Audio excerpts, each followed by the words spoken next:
justo están haciendo este primer congreso en el centenario de la OIT, porque nada es coincidencia, ¿verdad? Bien, entonces quisiera comenzar. Por favor. Bueno, yo voy a comenzar mientras solucionamos los temas técnicos. Entonces, 100 años lleva la Organización Internacional del Trabajo, y para conmemorar su centenario en el 2017 la OIT decide que va a conformar una comisión mundial de expertos para que se dediquen a pensar cómo van a ser sus próximos 100 años. Y estos expertos mundiales básicamente se sientan a analizar con más de 25 personas y al final producen este informe que se llama Trabajar para un futuro más prometedor. Y este informe es revelador y nos vuelve a enfocar en lo que es importante.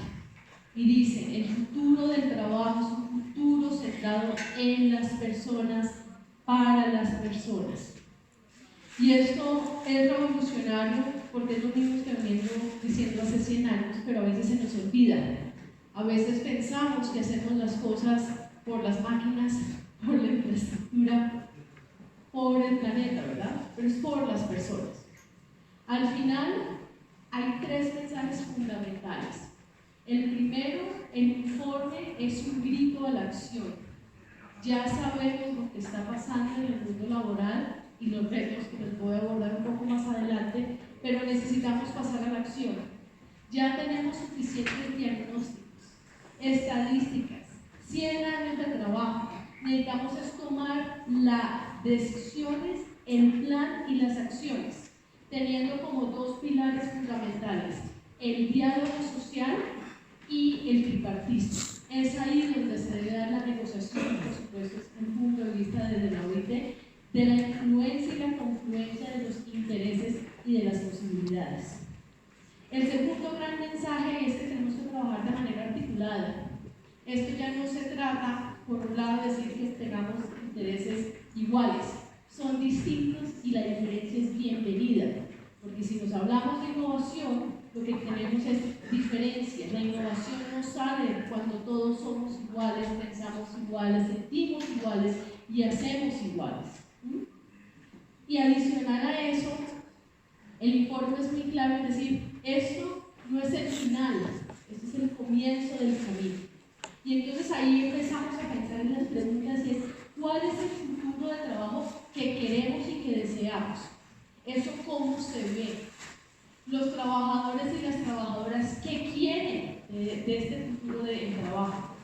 ¿Cómo vamos a hacer para que en el futuro del trabajo no dejemos a nadie atrás? Porque esos finalmente los objetivos de desarrollo sostenibles, que son los ODS que nos hemos tratado hasta el 2030. Entonces yo quiero comenzar a contar en qué estamos, ¿verdad? Y entonces uno de los primeros desafíos que tenemos es el desempleo. A nivel global, 190 millones de personas están desempleadas. Y más trágico aún, 34% jóvenes. El futuro del trabajo pareciera muy gris para los jóvenes, no solo colombianos, sino también de los países en vía de desarrollo. Adicional a eso, tenemos que generar al 2030, con las metas que nos hemos trazado, 534 millones de nuevos empleos. La innovación es importante para eso, porque resulta que los grandes generadores de empleo en el mundo son las pequeñas y las medianas empresas. Necesitamos nuevos emprendimientos sostenibles. Necesitamos que nuestras empresas vivan más de 4 años, generen trabajo decente y puedan crecer. Las empresas grandes, si bien generan un trabajo mucho más estable en cantidad y en producción de empleo, realmente no son las que van a lograr los 534 millones de empleos que necesitamos en el mundo. Otro gran desafío que tenemos en el mundo del trabajo son las condiciones laborales. Por ejemplo, en el último año, 2016 al 2017, el salario decreció en 0.6%. Entonces, cuando miramos, por ejemplo, en el caso de economías estadounidenses, cuando aumenta la productividad y los salarios se mantienen iguales, pues eso simplemente, en palabras coloquiales, no aguanta. No aguanta porque la idea es que pudiéramos compartir los beneficios, disfrutar de lo que implica esa mayor productividad en mejores salarios que al final pueden terminar en mayor infraestructura social. Y no solo los salarios han disminuido, sino tenemos una brecha salarial entre hombres y mujeres de un 20% a favor de los hombres. Esto, por supuesto, tampoco aguanta. Y la OIT ha sido absolutamente enfática desde la década de los 50, cuando se ratificó el convenio 100, en que debía haber igualdad salarial entre hombres y mujeres, y posteriormente lo afinamos un poco más para decir que es igual salario por trabajo de igual valor, porque al final lo que va a hacer nuestras empresas más competitivas es la generación de valor. Adicional a eso tenemos un gran reto, y es el 36.1% de todos los trabajadores y las trabajadoras en el mundo trabajan más de las 48 horas. También tenemos unos índices de bajo cumplimiento de horas extras. Y adicional a ese, un grandísimo reto en seguridad y salud en el trabajo. Tenemos 2.78 millones de muertes de trabajadores y trabajadoras en el mundo. No es aceptable. El tema de seguridad y salud en el trabajo no es solo un tema de condiciones laborales, es un tema de productividad. ¿Cuánto nos vale a nosotros, a nuestras sociedades, a nuestras familias, a nuestras empresas, los trabajadores enfermos, con capacidades y con limitaciones? Suma a nivel global 4% del PIB. No es una cifra menor. Bien. Otro de los desafíos que tenemos es la informalidad.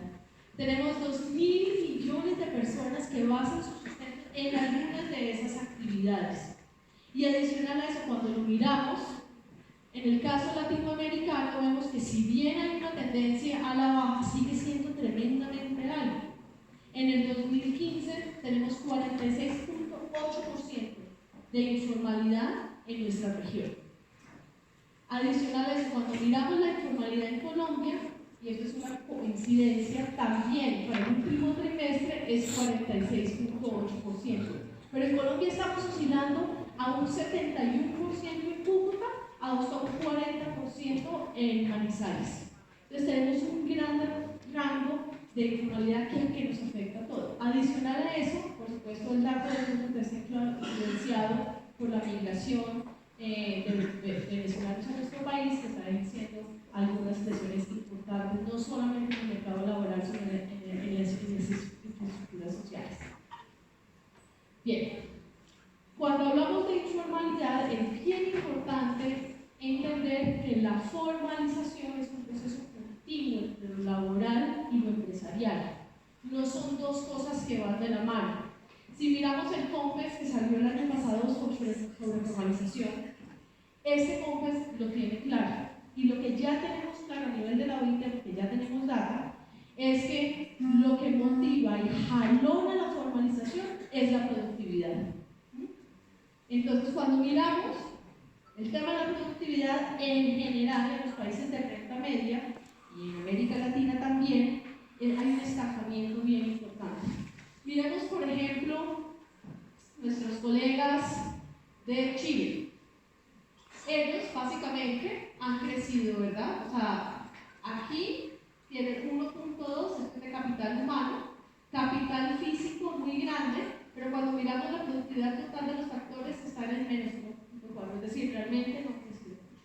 En nuestro caso colombiano, estamos aquí, básicamente en lo que crecemos es el capital humano, que es esto que está en lista. Es decir, crecemos porque hay más gente, más personas entrando al mercado laboral, no porque estemos produciendo más o mejor o en mejor calidad.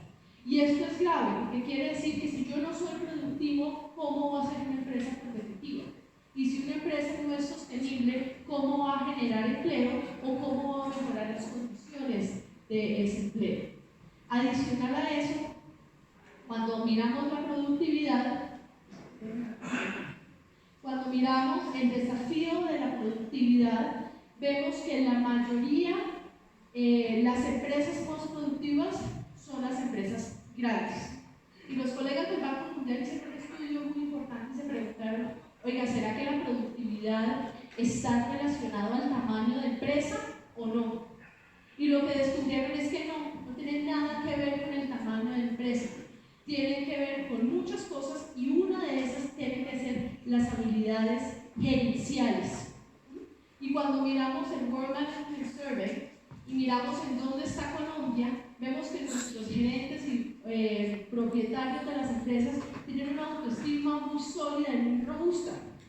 Cuando se autoevalúan, se evalúan mucho más alto que sus pares. Entonces, para decirlo de una manera más coloquial, nos creemos la última Coca-Cola del desierto. Creemos que todo lo estamos haciendo bien. Y hay razones para que lo crean así. Al final son empresarios o empresarias que llevan con sus empresas y cuando usted le pregunta a un pequeño y mediano empresario por qué sabe que le va bien, generalmente le responden algo así.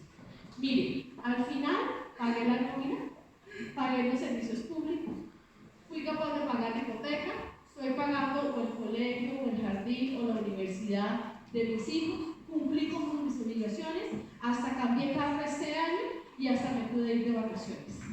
Entonces, fíjense que nuestro nivel de sofisticación de las habilidades gerenciales requiere una gran inversión. Necesitamos cualificarnos mejor.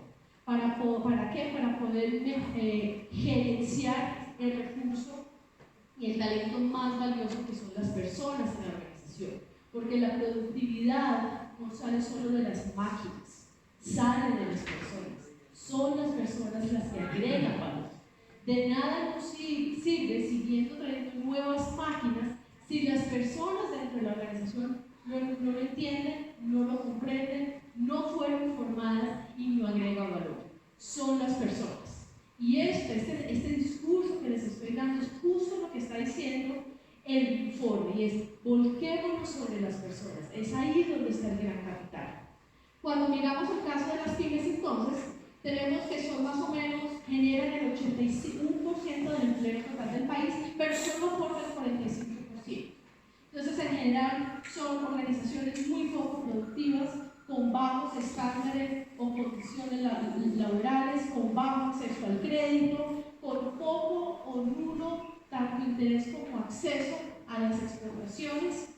Entonces, tenemos unas pymes que están centradas en el mercado local.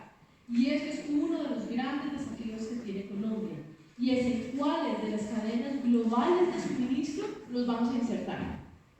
Piensen en las cadenas globales de suministro como cuando uno va a un metro, ¿verdad? Uno se para, a la represión del ingenio subterráneo, y dice, yo tengo que ir a las 72 con Caracas y yo estoy parada en Las Aulas.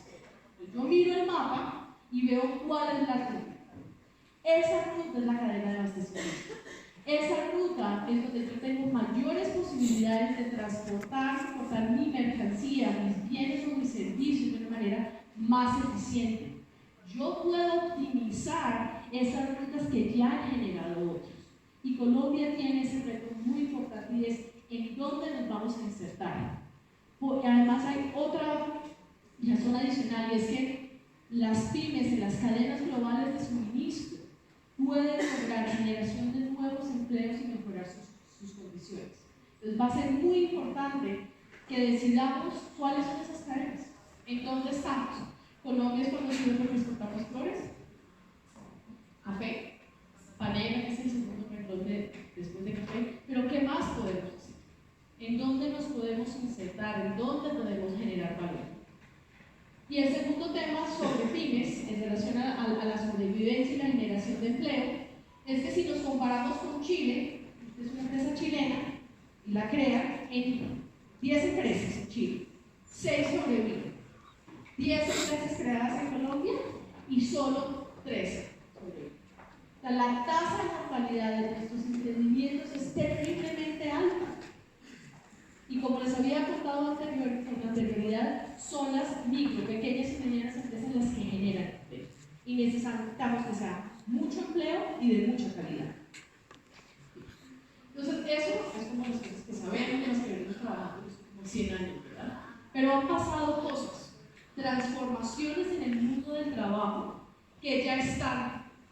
Ya no es una cuestión si van a venir o no van a venir. Cada cual podrá tener su opinión si le gusta o no le gusta, o si le parece o no, pero están aquí. Son inevitables, no se van a ir y debemos darle la bienvenida. Esa es la invitación del informe. Si ya están aquí, utilicémoslas para generar ese futuro del trabajo que tanto queremos. La primera...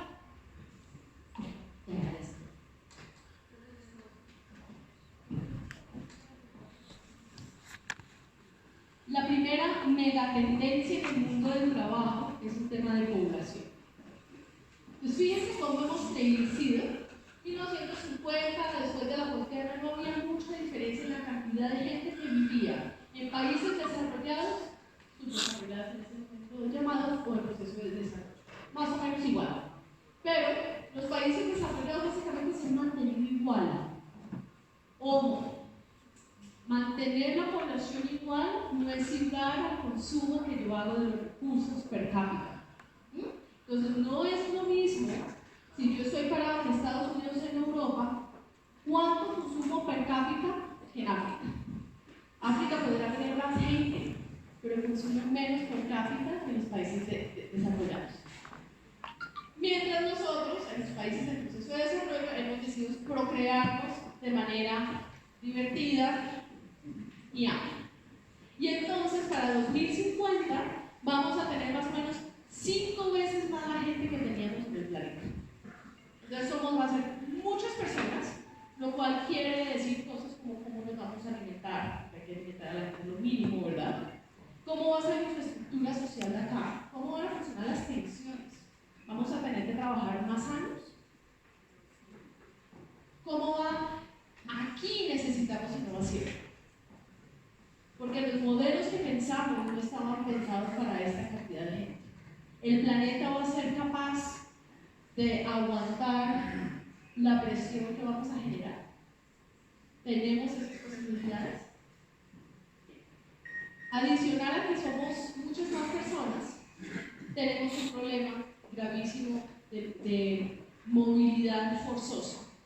Cuando miramos la data del 2015, nos dice que casi 60 millones de personas eran refugiadas, desplazadas o buscaban asilo.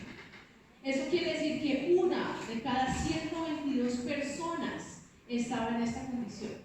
Había tenido que dejar su casa, sus redes, toda su familia, su país buscando estabilidad.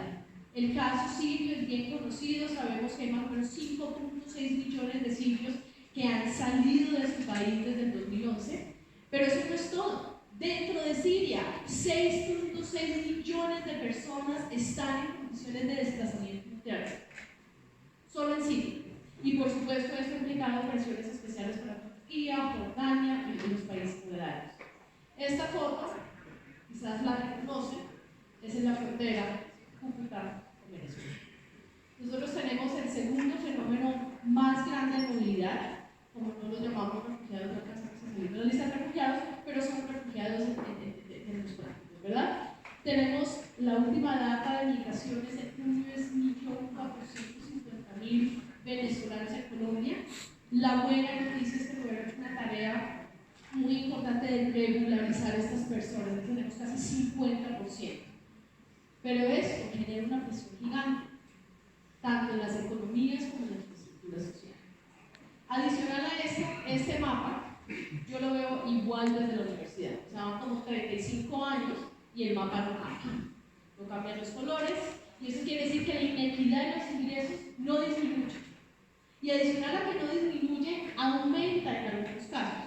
El coeficiente de Gini, por ejemplo, es un poco desastroso que siempre nos citen como el país más desigual, ¿verdad? Y a nivel global, el 1% más rico incrementó sus ingresos en 27% y el 50% más pobre, solo un 12% en casi 2 décadas. ¿Cómo pensamos un futuro del trabajo decente con estas condiciones? Es imposible. Tenemos que cambiar. Y para esto también necesitamos innovación. Tenemos que volver a pensar cómo estamos estructurando no es un tema solo de políticas y de los programas y de la ejecución y qué tanto valor le estamos dando a las competencias y habilidades de las personas, qué tanto empoderamiento estamos dando. Yo no digo que sea una tarea fácil, pero sí es una tarea que hay que hacer. Lo que queremos es que tengamos trabajo decente para todos. Bien, la cuarta megatendencia es el cambio climático. Todos lo conocemos, llevamos varios años, décadas conversándolo, salen las GEO, programas, ya empezamos a reciclar. Y no quiero decir nada más, sino que observen las siguientes fotografías que hablan por sí solas.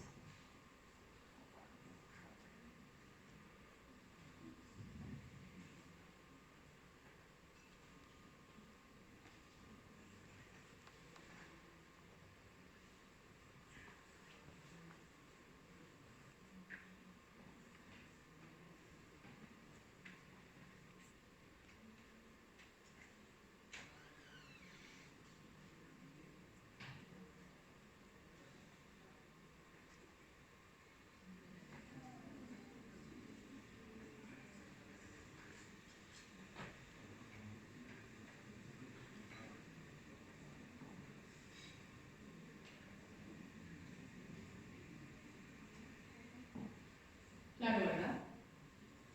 Estamos a esto. ¿Y qué vamos a hacer? ¿Vamos a seguir o vamos a repensar y reinventarnos? La última megatendencia fundamental, súper sexy, innovadora, son la revolución 4.0. Quisiera compartir este video con ustedes. ¿Me ayudas desde ahí, por favor?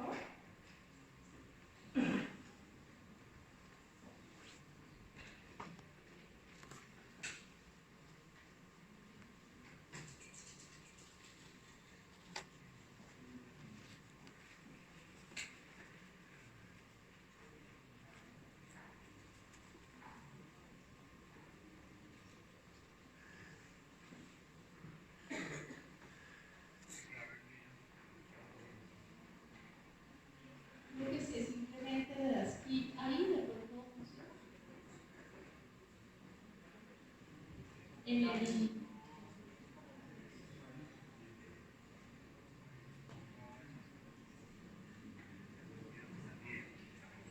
hazme señas. ¿Tú crees que lo logremos?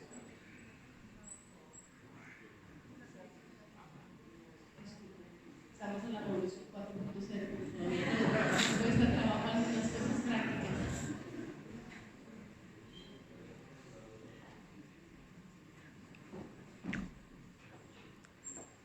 Bien, yo sigo entonces. Básicamente, la revolución 4.0, que sí les recomiendo que vean el video, esto está hecho por la Universidad Niño de Dios y explica 7 tecnologías que configuran esta revolución. Dentro de esas está el Internet de las Cosas, está el Machine Learning, está la impresión 3D, está toda la parte de virtualidad.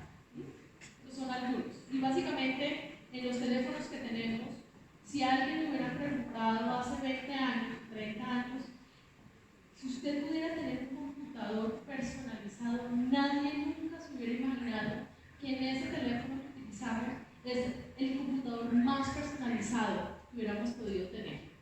Porque ahí tenemos todo, tenemos nuestra vida personal, tenemos nuestra vida laboral, tenemos las redes sociales, tomamos fotos, tomamos videos, compartimos todas esas cosas y si queremos podemos volvernos autodidactas. Por primera vez en el mundo, el que tenga internet ya no tiene excusa de que es que a mí no me dijeron, a mí no me contaron. Esa idea hay que repacarla y botarla a la basura. Por eso, en este nuevo siglo y para lo que viene, necesitamos autodidactas que puedan investigar por sí solos y no sigamos pensando que solo el sistema educativo formal es el que va a formar y educar a las personas. Pero como todo, la pregunta es, ¿y esta oportunidad la vamos a poder disfrutar todos y todas o solo para algunas personas? Cuando miramos la brecha digital global, estamos hablando del 53.6% de los lugares, ¿verdad? Y Cuando lo miramos en Colombia, 43% de nuestra población no tiene acceso a Internet. ¿Cómo vamos a hacer como país para aprovechar esta gran oportunidad que obviamente nos puede paniquear? Porque también podemos entrar en el escenario de pánico de que los robots nos van a quitar todos los empleos y que básicamente vamos a estar a la merced de los robots. Por ahora la buena idea es que los robots no generan cosas. Seguimos nosotros los humanos creando robots, creando tecnología. Entonces, esto es una brecha importante. Bien, cuando miramos, por ejemplo, la automatización de puestos, ¿qué es una realidad? Y si algo llévense de hoy es todo lo que se vaya y sea susceptible de automatizarse y digitalizarse, se va a hacer y ya se está haciendo. Entonces, aquí la invitación es cómo aprovechamos esto para que el trabajo decente ocurra. Cuando miramos los riesgos de automatización por países, Estados Unidos 47%, los países asiáticos en el ASEAN 56%, los colegas de McKinsey hacen una valoración y dicen, miren, más o menos el 5% del total de los empleos van a ser absolutamente automatizados y 60% de todos los puestos de trabajo van a tener algún componente que puede llegar hasta el 30%. Cuando miramos a los colegas de la OCDE y evalúan esto para los países que son adheridos, y ya Colombia es adherido, están pensando que el promedio es del 9% y que empleos que van a ser sustituibles es del 30 y el 50%. Es decir, que nos guste o no nos guste, nos parezca o no nos parezca, los robots y todas estas tecnologías están aquí para quedarse. Y nuestros lugares de trabajo están siendo transformados por estas nuevas tecnologías, capacidades y procesos. Pero esto tiene impactos importantes. Entonces, estas megatendencias aceleran de manera dramática lo que pasa en el lugar de trabajo. Miren, por ejemplo, esto. Si usted estaba en el año 1984 y usted adquirió una competencia gerencial, usted estaba tranquilo porque eso le iba a durar más o menos 30 años en el mercado. Con lo cual quiere decir que usted salió de la universidad, adquirió unas cositas y después 15, 20 años después adquirió otras cositas, se jubilaba y listo, solucionado. Resulta que en el 2014, cuando usted adquiría una competencia gerencial, esta solo le dura 5 años. Es decir, que aquí hay un gran reto, no solamente para la estructura de educación, sino para las personas de reinventarnos. La reinvención, lo que quiere decir en términos de equidad y justicia, es que todos tengamos la capacidad misma de acceder a nuevas formas de capacitación. Y si mucha de la capacitación y formación para el empleo no solo es dual, sino digital, y tenemos la brecha en Colombia, ¿cómo vamos a hacer para que la gente se esté reinventando cada 5 años? Hay otra aceleración que sucede, y entonces, como ahora tenemos plataformas digitales, desaparecen nuevos modelos de negocio. ¿Cuántos acá contaron con un papito?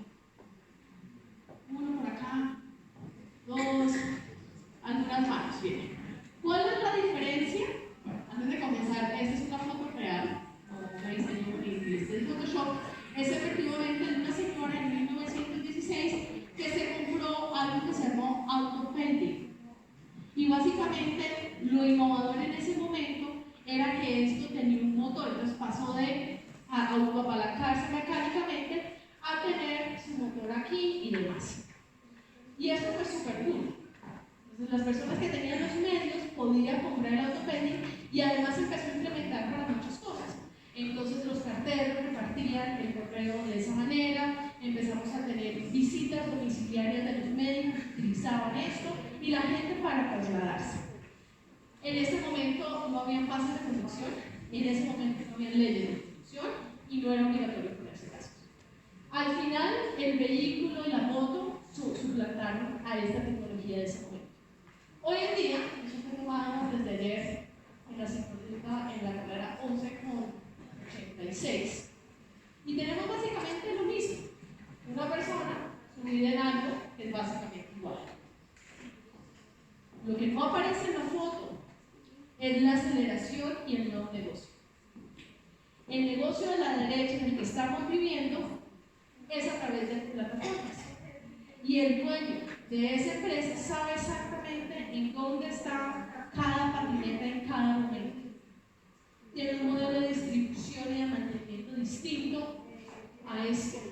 Y además aquí está tratando de solucionar un tema de movilidad. Y esa es otra de las recomendaciones grandes que hace el foro. Y es que debemos mejorar la calidad de los servicios públicos y de la infraestructura. Y ahí hay una gran posibilidad de innovación y de generación de empleo.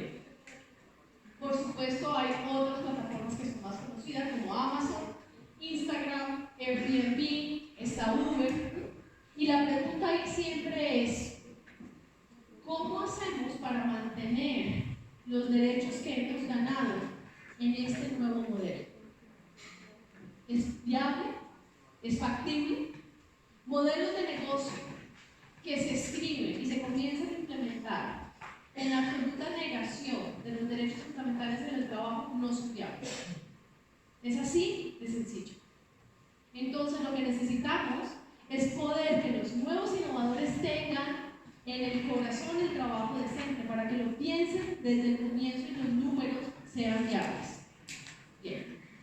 Esas son las megatendencias en lo que estamos y ahora sí entremos en materia y es cuáles son las recomendaciones. Entonces básicamente la comisión nos dice es, mire, para que usted pueda realmente llegar al futuro del trabajo, usted tiene que trabajar revitalizando el contrato social, utilizando dos herramientas fundamentales de la OIT, el tripartismo y el diálogo social. Entonces tiene que conversar más, tiene que ponerse de acuerdo más, tiene que negociar más, tiene que llegar a más acuerdos y sobre todo a cuál es esa visión. Inclusive la comisión alienta a todos los países a definir un plan del futuro del trabajo por país, para definir hacia dónde vamos a ir, qué queremos y cuáles son esas prioridades. Como ya les he dicho, el futuro del trabajo debe estar centrado en las personas y en el trabajo que esas personas realizan y siempre en busca de crecimiento, igualdad y sostenibilidad. El primer eje entonces es aumentar las inversiones en las capacidades de las personas. Por principio las personas son importantes, pero cuando recordamos la gráfica de crecimiento de la población, pues vamos a tener muchas más personas. Y además esas personas van a vivir mucho más tiempo, con lo cual quiere decir que hay muchas posibilidades de reinventarse y de tener transiciones más frecuentes y más tipos de transiciones en la vida. Entonces necesitamos potenciar las dimensiones generales del desarrollo, pensar en nuevos criterios para medir ese desarrollo, para que las personas tengan más oportunidades, mejoras en bienestar y disfruten de derechos. En el informe como tal, hay 3 recomendaciones específicas, pero por tema de tiempo y por solicitud de los organizadores solo me voy a enfocar en extenso en el eje 3. En el eje 2, básicamente, eso es bien importante porque es aumentar las inversiones en las instituciones del trabajo. Y esto nos recuerda de manera muy clara el fundamento de la OIT en 1919 y es: el trabajo no es una mercancía. Y necesitamos instituciones fuertes que puedan trabajar para que efectivamente el trabajo se dé en dignidad, en seguridad y seguridad del trabajo y con las condiciones económicas apropiadas para tener una dignidad, una vida digna. El eje 3 es aumentar la inversión en el trabajo decente y sostenible. Y aquí hay 2 recomendaciones básicamente para que las inversiones sostenibles sean a largo plazo. La comisión lo que está diciendo es, por supuesto que son las empresas y las organizaciones de la economía social y solidaria las que generan el empleo, pero que el único criterio no sea la rentabilidad a corto plazo, sino que pudiéramos pensar a largo plazo. Y el largo plazo, por supuesto, también beneficiaría a los inversionistas, pero que el criterio financiero no fuera el único y el exclusivo. Bien, entonces, voy a comenzar acá. Transformar las economías con inversiones en áreas clave que promuevan la igualdad de género, es la recomendación 9, y un modelo empresarial centrado en las personas. Y entonces la siguiente pregunta es, bueno, entonces, ¿cuáles son los sectores que tienen el potencial de cumplir estas dos recomendaciones? Entonces, uno es empleos verdes. Y esto es bien importante entender que es un empleo verde, que es la intersección entre trabajos que tienen relación con lo ambiental, pero que se cumple el trabajo decente, ¿verdad? Entonces, por supuesto que en el sector ambiental tenemos todos los trabajos del sector de reciclaje, manejo de residuos adecuados, minimizar los residuos, todo, y eso es fundamental. No solo tenemos la tarea de preservar lo que tenemos en términos de ecosistemas y servicios ecosistémicos, sino de mejorarlos y potenciarlos. Porque si vamos a ser más personas, necesitamos que la tierra sea más potente, ¿verdad? Que esté en mejores condiciones. Y por supuesto promover la adaptación al cambio climático, que incluye toda la decarbonización de la economía, y la economía pasa por nosotros, por nuestras casas, donde decidimos comprar, comer y cómo lo estamos decidiendo. ¿Por qué un trabajo decente? Porque necesitamos que la gente viva que tenga un salario justo, en buenas condiciones laborales, que tenga acceso a la protección social, que disfrute sus derechos laborales y que además haya igualdad de trato, oportunidades y participación para hombres y mujeres. Entonces, en los empleos verdes hay una gran potencialidad. La OIT tiene un programa que se llama, lo estamos haciendo en Perú y en Argentina, y se llama PAGE.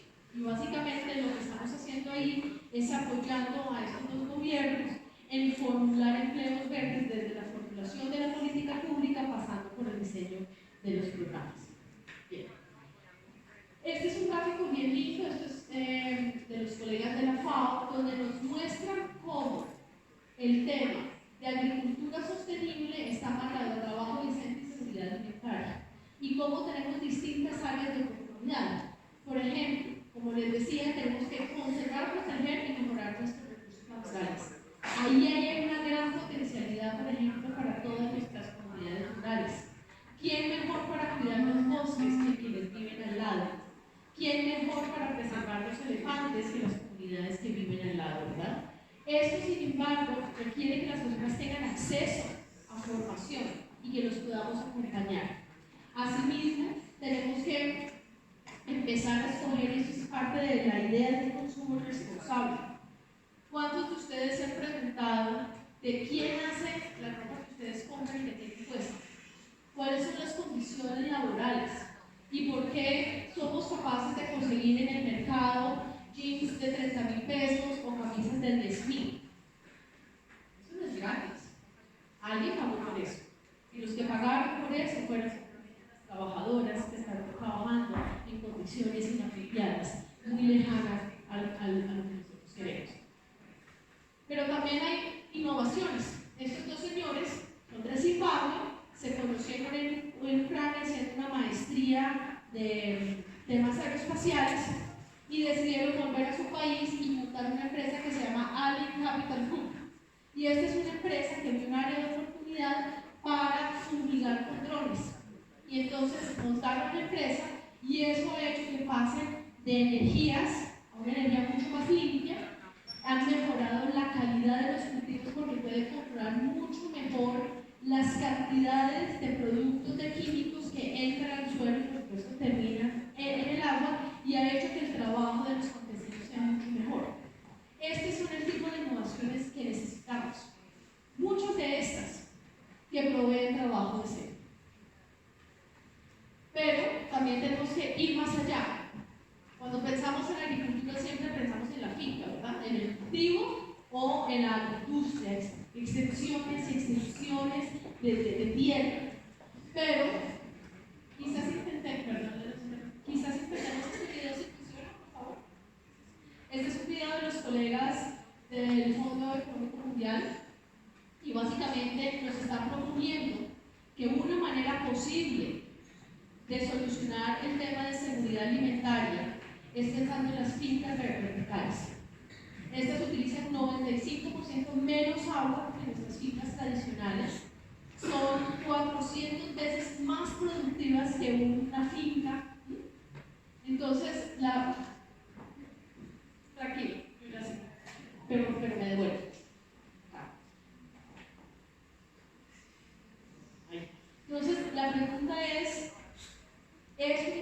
formación para salir de la caja. Innovar puede ser una mejora, pero también hay que revolucionarizar. Esto es revolucionar. Y además son capaces de darle a la planta todos los insumos en agua, calor, luz que necesita. Y además nos va a dar alimento todo el año. Bien. Les comentaba que el informe hace mucho énfasis sobre servicios públicos de calidad, y esta es una iniciativa que a mí personalmente me gusta mucho porque es una conjunción de varias cosas. Primero, se llama SolarWorks DC, está en Washington DC. Es una estrategia bien interesante, una alianza público-privada, donde está el sector público con el servicio de empleo y el departamento que maneja energía y ambiental, y se juntan con una ONG para que opere este programa y reciben fondos nacionales. Y básicamente lo que hacen es, miren, SolarWorks dice, miren, yo quiero formar para el trabajo a las comunidades vulnerables. Y además los voy a formar y duran 12 semanas formando a las personas, y después de eso quedan como certificados como ingenieros o ingenieras solares, lo cual es una competencia para buscar y encontrar trabajo en un mercado, en un sector bien interesante como el de las energías renovables. Pero además, cuando ellos entrenan, instalan los paneles en sus casas. Y entonces, al instalar gratuitamente esos paneles, la gente está reduciendo $600 al año en el consumo de energía. Entonces, fíjense, una estrategia muy puntual, porque estamos hablando de una zona muy vulnerable de Washington. Si puedes hacer formación para el empleo, puedes hacer competencias en la comunidad que empieza a entender que sí es capaz. ¿Sí? Solo denme una mano que yo sí soy capaz de mejorar y salir de la pobreza en que vivo, y además logra reducir la cantidad de plata que las familias ponen para pagar sus servicios públicos, aligerando esos dineros para otro tipo de actividades. Y me encanta la idea de una alianza público-privada sostenible a largo plazo, y la conversación entre dos departamentos que tradicionalmente diríamos, y esto es porque conversaría, energía y medio ambiente y servicios públicos. Bien. Otro de los sectores que es una súper oportunidad para generar empleo es la economía del cuidado. Estamos hablando que tiene el potencial de generar 269 millones de empleos. Y la economía del cuidado es algo innato a nosotros. Es decir, el cuidado hace parte del ser humano. Todos, al menos una vez en nuestras vidas, hemos necesitado ser cuidados. Y ese cuidado, el cuidado como tal, viene por supuesto desde el embarazo, previo al embarazo, el embarazo, nacen los niños, tenemos que cuidarlos, esperamos que nuestros niños lleguen a tener atención, educación y nutrición de alta calidad. Y después tenemos a los enfermos, a las personas en condiciones de discapacidad, y en este grupo tenemos que incluir a los refugiados, a los desplazados y a las personas en condiciones de extrema vulnerabilidad. El cuidado es gigante, pero tenemos un reto y es mental. Y es que nos parece de poca monta las profesiones, la gente que hace cosas. Entonces, como nos parece de poca monta, les pagamos muy poco. Y están prestando un servicio fundamental. En los 70 en Islandia, las señoras se rebelaron y dijeron, ¿sabe qué? Esto de la inequidad y igualdad no aguanta. Nosotros las mujeres vamos a hacer un paro. Y ahora ustedes van a ver qué hacen. Y paralizar un día pidiendo igualdad. Entonces nos parece de poca monta quienes nos lavan la ropa, quienes llevan los niños al colegio, quienes limpian las casas, quienes cocinan. Sin esas actividades, ninguno de nosotros estaría aquí. Y muchas de estas actividades son realizadas tradicionalmente por mujeres. Y entonces ahí necesitamos hacer unas reflexiones mucho más profundas, ¿verdad? La primera es valorizar ese trabajo. Porque además ya lo hemos profesionalizado, lo hemos vuelto técnico. Pero el valor sigue estando pendiente. Tenemos que lograr una armonía laboral y personal. ¿Y cómo ¿Cómo hacemos eso? Y tenemos que llegar a renegociar la redistribución de la carga en las familias. Cuando nosotros miramos la data del DANE de uso del tiempo libre en Colombia, vemos que los hombres tienen la tendencia y la mantienen de al menos trabajar 2 horas más en su trabajo remunerado. Y adicional a eso, cuando llegan a casa solo aportan o tienen la disposición a aportar a la parte de cuidado 1 hora. Las mujeres en Colombia trabajan las 8 horas y media, es más o menos el trabajo remunerado, y llegan a sus casas y trabajan 7 horas más. Entonces, ¿eso qué quiere decir? Las mujeres están cansadas, las mujeres están agotadas. No es que las mujeres no quieran llegar a puestos directivos, lo que pasa es que usted está trabajando 13, 14 horas, ¿a qué horas le queda tiempo para hacer la maestría, el diplomado, viajar, etcétera, etcétera? Entonces, la economía del cuidado tiene ese potencial.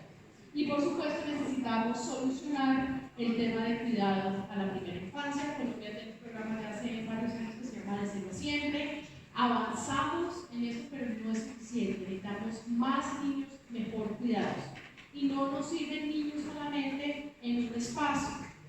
Los niños necesitan tener atención de alta calidad. Necesitan nutrición de alta calidad. Y necesitan ese cuidado. Bien, ¿cómo estamos en América Latina? Entonces, 19% de las mujeres no tienen ingresos propios, 16% de las mujeres se dedican exclusivamente a tareas del hogar, 8% de las mujeres son madres solteras y 6% de las mujeres son madres a los 19 años.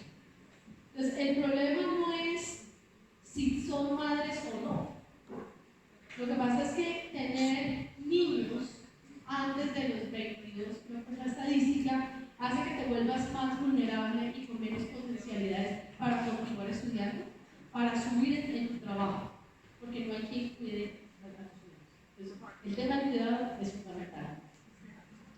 Este es un estudio que hizo el New York Times, salió creo que el año pasado, y es bien interesante porque miran en la lista de las 1.500 empresas más grandes, solamente por nombres. Estamos mirando sectores, y revenue, data. ¿Cómo se llama el CEO? Y entonces dice, miren, el 5.3% de los CEOs de estas 1.500 empresas se llaman John. El 4.5% se llaman David.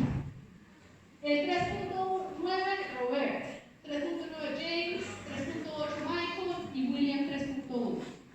Cuando usted suma todas las mujeres en 1.500 empresas, el 4.1 son mujeres. Es decir, las mujeres suman menos que todos los Johns y los Davids que son CEOs de estas empresas. Increíble, ¿verdad? Pero la OIT se puso las gafas de género. Y además, la OIT es pionera en pensar en igualdad. En la década de los 50 sacó 2 convenios, convenio 100 de igualdad de remuneración y el 111 de no discriminación. Y en Colombia lo ratificamos en la década de los 60 y aún tenemos ese reto gigante. Y parte del reto es cómo hace uno, una empresa, para vivir y gestionar el convenio 100 y 111. ¿Eso cómo se hace? De la OIT creó el modelo de igualdad de género Score, donde busca sintetizar los mínimos prácticos efectivos para que las empresas puedan gestionar la igualdad de género. Eso es disruptivo, porque por primera vez le estamos diciendo a las empresas que la igualdad de género es algo que usted gestiona y es una competencia gerencial. Y por primera vez les estamos diciendo a las empresas que el tema de igualdad de género no es algo que entra como paracaídas, sino que entra y hace parte de su gestión del talento humano. Y como hace parte de su gestión del talento humano, hace parte de la productividad y apoya la sostenibilidad de su empresa.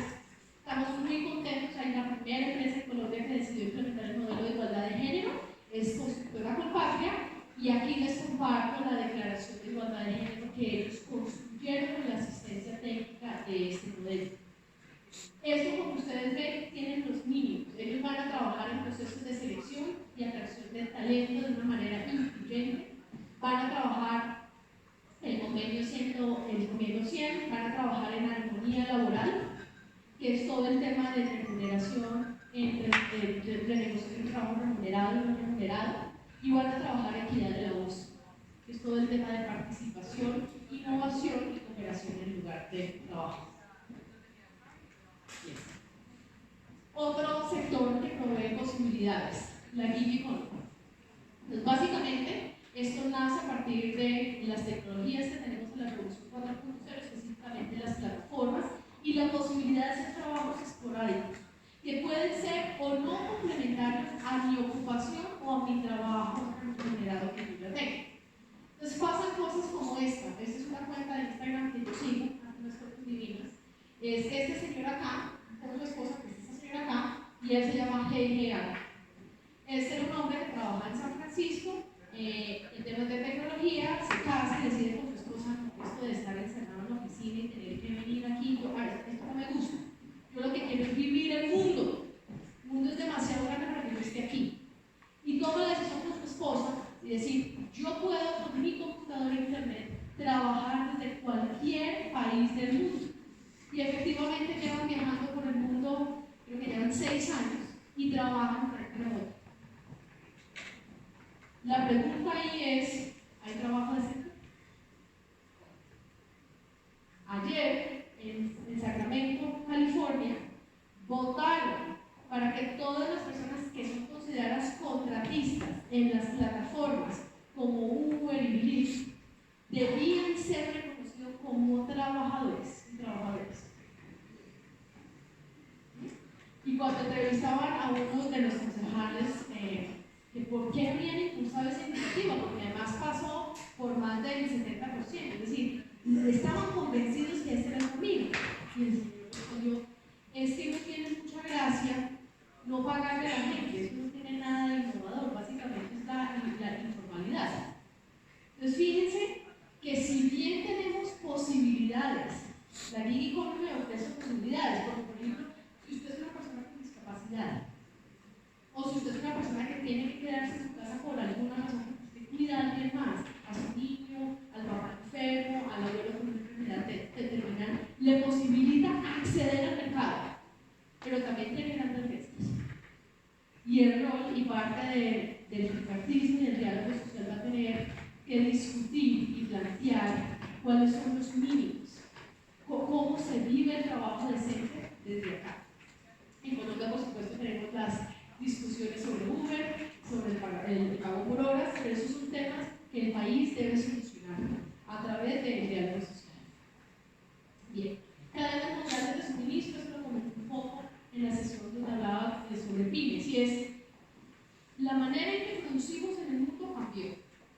Antes yo producía todo en mi círculo y lo vendía aquí, ¿verdad? Revolución industrial, yo traía cosas, lo producía acá y se los vendía allá.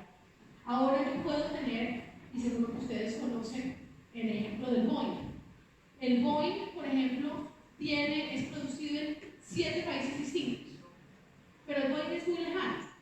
Pensemos en la bandeja paisa. Importamos el arroz. ¿De dónde vienen los ingredientes? El aceite. Y estas cadenas globales de suministros han estrechado mucho los vínculos y han permitido que pequeñas empresas entren en la cadena de producción.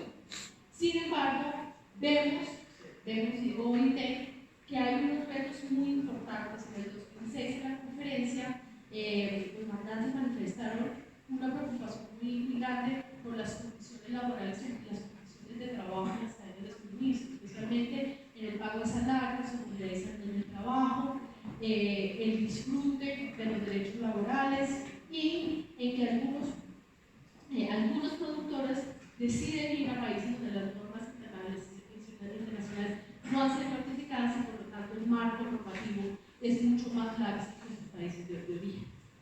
Esto, cuando ustedes recuerdan Rana Plaza, ¿les suena? Uno por acá, no mucho. ¿Qué pasó en Rana Plaza en el 2013? El resultado son 1.120 muertos. Tenemos ese edificio que ustedes ven aquí, donde operaban muchas maquilas de producciones de textil, confección y moda, básicamente. Y confeccionaban para máquinas. Y siempre doy este ejemplo y es, ¿eran esas empresas productivas? Yo me atrevo a decir que sí, porque al final deberían de haber entregado el pantalón o la chaqueta en la calidad y en el tiempo esperado. ¿Eran sostenibles? ¿Proveían trabajo decente? No. A tal punto que eran tan malas las condiciones de la infraestructura del edificio. Algunos trabajadores reportan que las encerraban, otros trabajadores reportan que además había trabajo forzoso, porque en Bangladesh les retenían los pasaportes sobre los documentos, que no les pagaban a tiempo. Y el edificio se derrumbó. Y vuelvo a hacer la pregunta, nos preguntamos por qué la prenda que estamos comprando está tan barata, porque cuando está tan barata, estamos practicando esto. Alguien lo tuvo que pagar en la cadena global. Bien, robotización. Eso es claro que nos podemos poner en la postura de miedo, según tú dices, los robots vienen por nosotros, se acabó el mundo y nosotros vamos a terminar en las calles. Esa es una posibilidad. Es una posibilidad si no hacemos nada. Dramático. Pero los robots, por ejemplo, esta es una foto, ensambladora de carros y todas estas máquinas que ustedes ven. Pero resulta que cuando tenemos robots haciendo esto, vamos a necesitar mecánicos y mecánicas que le hagan el mantenimiento a esos robots. Ese es un nuevo empleo. Pensamos que la automatización va a llegar del 10 al 60% y va a necesitar específicamente de competencias STEM, que son en ciencia, tecnología e ingenierías. Y ahí nuevamente tenemos la brecha. Y es generalmente las personas que estudian estas carreras son hombres y no mujeres. Y lo que necesitamos es que haya igualdad de acceso entre hombres y mujeres para que puedan acceder a empleos de calidad. Estas son entonces, empezamos con lo que ya sabemos que son los retos del mercado laboral. Pasamos con las 4 megatendencias, que son la sobrepoblación, las migraciones, el tema de la revolución 4.0 y el cambio climático. Luego pasamos a las recomendaciones. ¿Alguien se vio el día que la Tierra se detuvo? Sí, qué bueno, bien, porque como el video está funcionando. Entonces, esta es una película de ciencia ficción que salió en el 2008 con Keanu Reeves. Pero es un remake de una película de 1950 que fue súper taquillero. Y básicamente es una alienígena, llega a la Tierra y ven obviamente con una persona con condiciones buenas y no son ocultas. Entonces llega a la Tierra y simplemente empieza a la Tierra. Y cuando empieza a conocer, dice: la única manera en que yo pueda salvar la Tierra es eliminar a la especie humana. Que se parece un poco a Avengers, ¿no? Los que tienen hijos saben, Avengers logra matar una parte de seres humanos. Y lo que le quería demostrar que si quieren que lo intentemos, de pronto estamos con suerte, ¿no? Intentemos.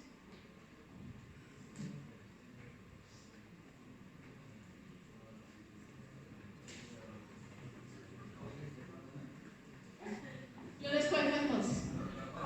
Entonces está Keanu Reeves conversando con un señor y con la científica que se encuentra, y entonces el señor dice: pero ustedes, diciéndole a la alienígena, ustedes deben tener algo para ayudarnos. ¿Cuál es la tecnología? Y el alienígena le dice: el problema no es la tecnología, el problema son ustedes. Que ustedes tratan al planeta como se tratan entre ustedes. Yo repito, y le dice: pero denos el chance, es decir, no nos destruyan todavía, porque es justo cuando los seres humanos llegan al borde que pueden tener la posibilidad de repensarse. Y ese es el mismo borde en el que estamos ahora practicando el trabajo. Cierro con esto porque yo sí creo en la competencia, en la capacidad, y la comisión de expertos cree en las competencias del trispartismo y del diálogo social para poder hacer un futuro del trabajo que sea digno y decente para todos, pero requiere de la acción. Entonces mi invitación es que pasemos a la acción. No sigamos pensando si este es realmente el borde o si se va a poner mejor o peor. Estamos aquí, estamos ahora, hablemos conversemos, lleguemos a acuerdos, no digo que sea fácil, pero hay que ponerse en la actitud para poder mirar hacia adelante. Así que les dejo con esa invitación de mirar al futuro con optimismo y el futuro del trabajo también. Muchísimas gracias.